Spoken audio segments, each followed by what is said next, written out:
All right, all right. We're live from All 304 right. Studios in Jonesboro, Arkansas. This is a STSPOD.club production, and I have my old partner in crime, Brian Thompson. How the hell are All you? right. I'm living the dream every second of my life, Daddy. Woo! If you don't know this, Brian and I actually started this podcast in 2008. So he's Shooting the my old school Shiznit partner. OGs. This shooting the OGs right Shiznit here. OGs. And if you've never joined us on Conversations, when we get started with Conversations, it will only last 20 minutes. If you want to hear us talking more, well, you'll have to go to Patreon and go the paywall, as they like to say. Pay But window. sometimes we don't say nothing after the 20 minutes. But Pay it, window. the pay window. Yeah, there you go. Real quick, programming note: WTF was supposed to come out this week. It's going to come out next week. We're blaming Lance's shoot job. Shoot job. We got to say shoot Oh, job. So rib. because we're Rib. insiders. Just go to social media and look for that stuff. And remember, rolling the Memphis every Saturday. We haven't missed one yet there. But I think this is the first month we've had to delay it. Just a busy guy. No big deal. It's one of our most popular shows, so we will do it. But I'd like to give 2 episodes a week. That's what we say. So I brought you on. So our 20 minutes starts is going to start here just in a minute. And then Mm-hmm. I first want to bring up a little audio for both of us to listen to, and it's going to be our first subject for today. So give me just a All right. second. All right, our 20 minutes has started, and I'm going to share Ring the this. bell. I'm going to share this audio for you to listen to, and it's something we had talked about ahead of time here. All right, share audio. God, I hope you can hear the sound. Yep, you should be able to. So here we go.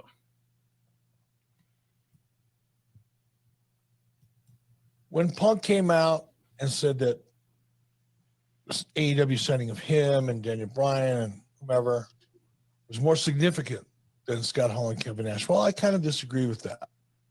So yes, CM Punk was at a high level 7 freaking years ago when, he was at his peak performance and role in WWE. That was 7 years ago. Scott Hall and Kevin Nash were fresh off of WWE TV. So you can debate significance because it's another subjective term that's unquantifiable. You can debate that all you want, and I'm not going to bother to do that. I'll defer to the court. I'll submit Punk's position. But what I found interesting is after Punk showed up with all of his significance, far more significance than Scott Hall and Kevin Nash, only to see AEW lose viewership over the course of the next 2 or 3 weeks. And during that 2 or 3 week slide, Punk comes out and says, yeah, well, it's going to take 5 years before anybody really notices. That to me was like, okay, dude. All right. Just to let everyone know, right there on Twitter, we just stole it from Twitter. We're not trying to steal their audio. And as you could see, if you could see on the screen, it is 83 Weeks with Eric Bischoff and Conrad Thompson. I will even put the link to the full show if you want to join their Patreon or whatever in the description.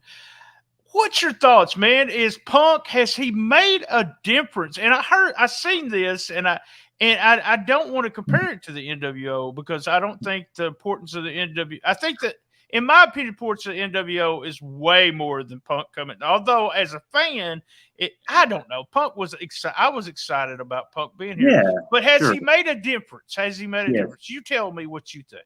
Well, and kind of like along the lines of Eric Bischoff, you say subjective. So, what do you define difference? Apparently, Tony Khan talks about how much merchandise he's already sold. The one pay-per-view after his, initial debut, his first match back after all those years, it was up. So, by those standards, absolutely. In trying to compare, that's really tough because it's a different day, a different age, a different situation. There's not a head-to-head rivalry going on yet. I mean, they're in a they're competitive, of course, but it's the NXT versus Dynamite deal, but it's a whole different – it's not Raw versus Nitro. It's just a different scenario. But on the flip side, if I'm seeing Punk, of course, you want to be, we always talk about wrestlers and egos and in the business and wanting to think you're the best, and you got to have some level of that mentality, or you're not, And I could imagine CM Punk very well could have been saying that just to poke the bear out there, because he knew. Okay, let's put that into perspective. He knew that other podcasts were going to talk about that comment. He knew an Eric Bischoff would say something, maybe a Jim Cornette, maybe Tony Schiavone, whomever, and that would actually add more publicity to him and AEW because it's being talked about. And so now if I'm a fan that has kind of lapsed and hasn't been involved, and I hear them talking about CM Punk and AEW, maybe I turn it on for the first time or only time or whatever. So, but back to your initial question, I think he's moved the needle in some ways. No, we're not seeing, triple, quadruple ratings. That hasn't happened yet. But at the same time, if I'm an old school guy, which I am or claim to be, so to speak, I kind of like the slow build. Let's don't give away every match you could have in 6 weeks. Let's build it over time. And kind of to his 5-year comment, I see where he's trying to lean in that it's like I planted the seed today, and what's going to progress and follow behind it will lead to something greater 5 years down the road. Maybe that's comparable, and that was like step one of a series of steps that gets AEW to where they want to be in 5 years. So, it's hard to, what would I judge by if I were Tony Khan and I were the promoter? I would judge by already the merchandise sales, the pay-per-view buy rate, and the initial boost, and say just from those alone, yes, he's moved the needle. The challenge, of course, with anything you do in wrestling is keeping the interest there, keeping something entertaining to keep that needle moving. And to the dish, unfortunately for AEW, being on TNT, great move. However, it seems like just about every time they've had a little bit of momentum, it seems they get preempted or get moved to Saturday night or people slots. So, you take that into consideration. So, we won't know the answer. What if some of that hadn't happened and Punk would have been, coming in and with a 6-month regular schedule instead of a couple months in, they're already having changed nights and all that sort of thing. So anyway, but I can also see where Eric Bischoff being right there in the heart and the heyday of the NWO and being taken aback by a comment like that, because it isn't. That's what I really seen that, and I just started thinking about it, and it's one of those things. You said something that I want to make a point to is that. What do you do to keep them? Now, you had a bigger buy rate, you had a bigger ratings, you had lots of sales, but what do you do to keep that fan that came on just to see Punk? And I don't know if it's happened, Brian. I don't know if the new fans have stayed. I mean, to a certain extent, just a little bit, because the ratings aren't. And I'm not a ratings. I look at them, but I'm not going to overanalyze them. And they're different too. So you didn't have. You could look at things like YouTube views and things like that weren't even available or even an option back in 1996. I would argue, if I really got into a deep NWO dive, I would argue that the real needle moving was when Hogan turned heel, because wrestling fans went with Hall and Nash. Hogan was mainstream. Mainstream Hulk Hogan turned into a, quote, bad guy was a big story and got eyeballs on the product that probably hadn't been there in a long time. You can probably go back and relook at the ratings when they really took over and started that 83-week run, really ramping up when Hogan turned heel. I think that's – but again, okay, so let's say then that Hall and Nash were the initial seeds being planted and Hogan was the seeds coming to bear. Boom, there you go. So I don't know. I mean, it's all – but again, like Eric said, it's all subjective in how you're looking at it, so – well, as a fan, I'm still excited every time I see Punk, because Punk was always a favorite of mine back with ROH and Samoa Joe matches, sure. and when he left ROH, it was like a big deal. Big fan as a fan, but if I don't know. You're right, but to me, if you didn't gain any fans in the long run, which is something we might want to talk about in a year from now, then did it really mean anything? Did you gain some? Because I watched the show. It's the only wrestling show since it's been on that I've seen every episode. Same thing with Rampage. I watch it every week, well, except for Memphis Championship Wrestling from Memphis, because we do the review show. But it's something that I'm still going to watch it. I still would have watched it if Punk wouldn't have been there. But I loved it was a wrestling moment. It was. It's what are you judging it by? So if he's already moved enough merchandise to pay for his contract, already successful, box checked, and move on to now everything else is. Right. Everything else is bonus. Wrestling business has, if we, again, old school guy me, I'm looking at the gate at the end of the day, the gate of the house, the gate of the merchandise, and the continuation of television contracts. So if asking related to all those things, it moved the needle. Now, will it, in comparison to the NWO and what that meant, time shall tell. He sells a lot of T-shirts. I don't know if he'll sell NWO T-shirts, but he does sell a lot. All right, let's get something that was the news that was broke actually today, very timely. Jon Moxley in rehab, alcohol related rehab.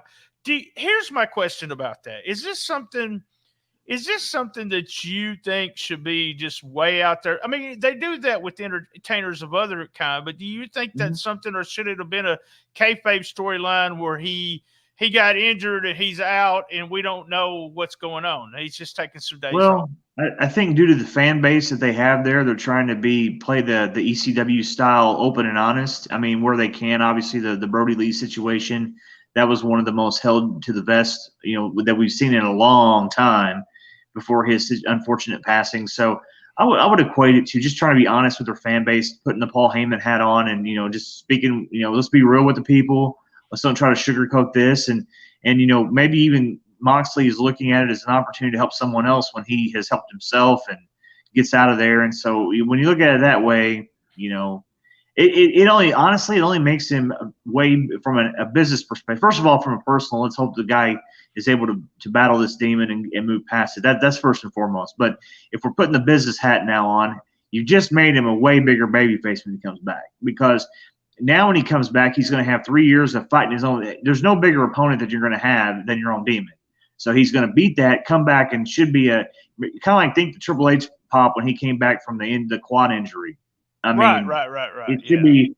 I mean, I'm again not here we go comparing pop to pop, but I think it should be a scenario like that. He's going to come back, beat what could have been, had it not been worked on, a career-ending potential situation. So it's not a physical injury, but it could have been if he didn't decide to step up. And I mean, it just makes him more of a real man, and it makes him vulnerable in a sense, but it makes him really register with you more so. So, I mean, I'm in his corner, and I think everybody else will be. And he was already in the babyface role. This will only make him bigger, in my opinion. And let's fingers crossed that he beats his challenges here. So, more power to him. Yeah. But, I mean, from a fan perspective, for me, it's just like I'm a huge Moxley fan. I've told this to Lance and on the show before. I think when you want to pick who's your favorite wrestler, right now, he's probably there. I mean, him and Punk and a few, the tag teams I really like to watch. Right. But it to me, he's got, I don't know, hats off to him. He's got a wife. He's got a kid. I had 2 alcoholics in my family. I've said before, my dad was a weekend alcoholic. My dad didn't miss work because of drinking, but he did drink on the weekends. And then 2 of my uncles were. So if they would have got help and did when they wanted to, here's a guy who's got a lot on the line. It's only not a wife and kid, and he's got a contract that that they could release him of if he's not showing up. Apparently, it was under wraps by a lot of people, and was not even the guys in the back knew about it. There was only a few guys that were privy to it. Then he went to Tony and said, "Hey, got to take some time off. We got to quit drinking." Good deal for him. Good deal for him. He's always entertaining for me. Now let's talk local wrestling. So recently, and this is talking about Bret Michaels. I had talked over and over about Bret Michaels. He is a stud in the sense that here's a guy who looks like a wrestler, and he finally won the belt. The whole storyline where the babyface. Now this is a storyline that started right when Memphis wrestling started and had just recently ended. He is the babyface champ, and what I want to talk to you about is that I'm the fan of the babyface chase. Mm-hmm. I love the babyface chase. I love a heel champion. I want to tell you the truth. I have a hard time with babyface champs, and I don't know why. You're a heel. I do what now? You're a heel human being, man. I'm a heel. No, but I just love the chase. Like, are they going to win? No, they didn't. They're going to win. They did. how do you book out of this? How do you now? Michaels is in a feud with, which was part of the story in the background for a little bit. Michael Anthony, which has been really fun so far. But how do you book that? Tell me how to book a babyface champ like that. What do you do to keep the people happy? Well, what you just brought up was very much the heel way Ric Flair did. He was always the heel, avoiding losing, or would lose it temporarily to Dusty or whomever, and then get it fairly quickly back. As far as the babyface, then you take on the Hulk Hogan style. I mean, Hogan, no matter held that belt the first time for I believe like 4 years, but the way they booked it, they always had him under distress. Like, you could never truly enjoy it. So every time you thought, hey, we're going to celebrate, some Andre attacked or some big monster did something to him. So you always constantly kept him under attack. So it's almost like a marriage where you constantly got to worry about the spouse doing something. So it kind of falls in that same vein. If you could figure out a way to, you want to celebrate, you want to party, but the bottom line is there's always somebody around the corner spoiling the party. So if you can figure out a way to line up enough challengers or do that to where he has to fight his way from underneath, there you go. So, I mean, I always, when I would have, you could have the champion lose in a tag match. I mean, I don't believe in overkill, beating somebody down, but you could always do things to where there's some chicanery there, and so he finally has to. It's almost like he's having to fight it. He's still chasing something. He's chasing, retribution or whatever it is that he's after. So even though he's the champ, so it can be done. Hogan's a prime example. I mean, and Cena to some extent too, but really Hulk Hogan is a prime example of how to book a babyface on top for a significant amount of time. You keep just lining up good challengers that will make you every time, I'm not sure he's going to get out of this one, and then be surprised when he does, and then be heartbroken when somebody jumps him and tries to break his leg. So, right, and then that guy that he beats, the heel that he beats, also kind of gets the rub, and you can always use that heel in the semi-main event or something at that time, or that heel can get a friend now, and I understand that. Yeah, that's the babyface can have a friend too. I mean, you can line up. Hogan always seemed to have a friend. Once you got past Jake Roberts or whomever it was in that position, then you were lined up for the run with the champ. So if you establish that pecking order, it can kind of be who's the number 2 babyface you want to establish. He's the guy fighting off everybody until that next level challenger gets past him. That means look out, Bret Michaels. Here comes the new challenger for you. So there's good ways you can go with it by having a baby. So you got to chase. You got to chase in the semi-main, which like I said, I love the chase of the. So you're really chasing the number 1 contender, and then in the main event, you got.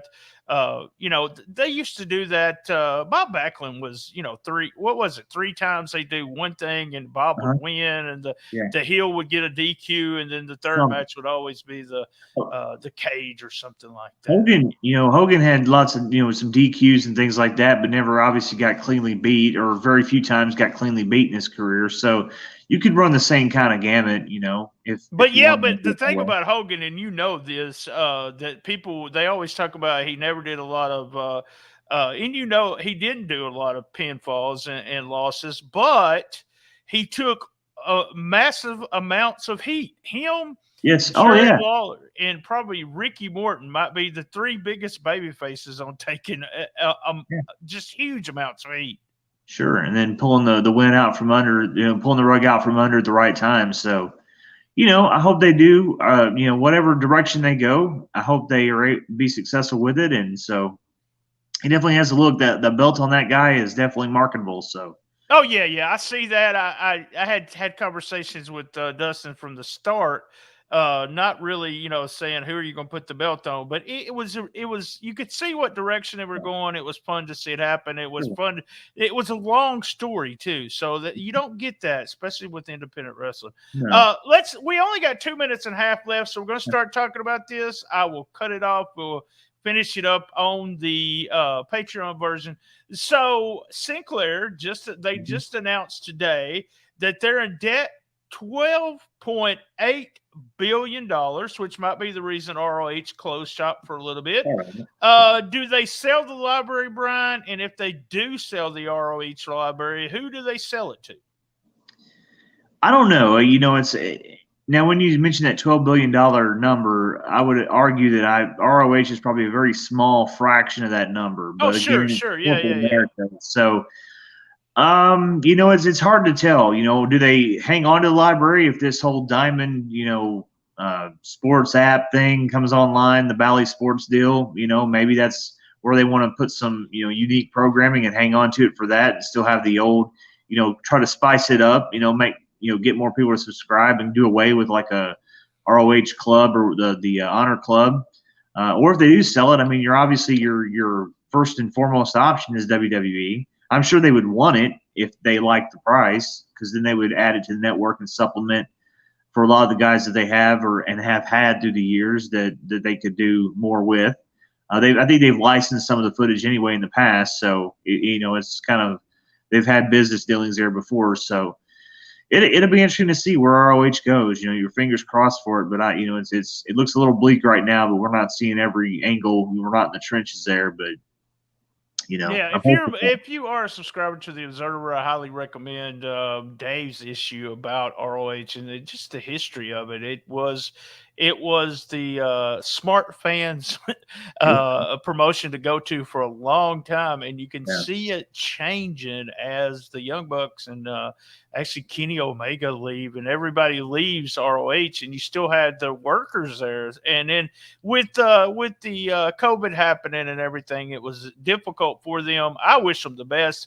I would think if I was Tony Khan with as much money as he has, that would be something to help start my streaming service. If I was another angle. Hey, man, we're right at the 20-minute mark, so we're going to end it right here for everybody. Thank you, Brian, for joining us. Thanks, everybody. It's the same bad time, same bad channel on the best little wrestling podcast in the business. Be there. And as everyone knows, I love my mama. He loves his mama. All right, just keep here. We just went off Twitter. We just went off Facebook. And we just went off